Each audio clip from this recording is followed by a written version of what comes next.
Magdidepende umano kay Pangulong Ferdinand Marcos Jr. ang desisyon kung holdover o mag-a-appoint ng panibagong miyembro ng BTA Parliament sa pagtatapos ng buwan ng Oktubre.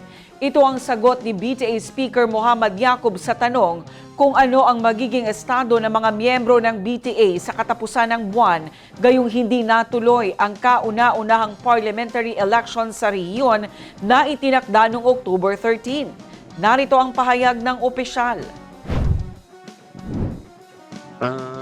That is the authority of the President.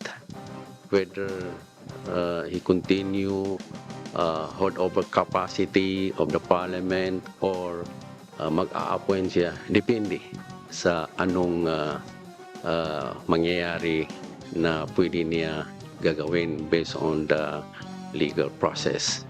So kami po as Member of Parliament, whatever happen, basta gagawin ng Parliament ang tungkuling as legislator o Bangsamoro.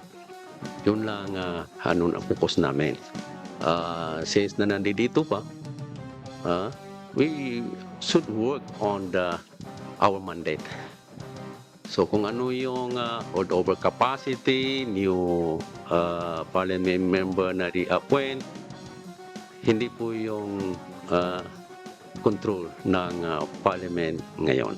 So we will wait for the whatever legal process na mangyayari.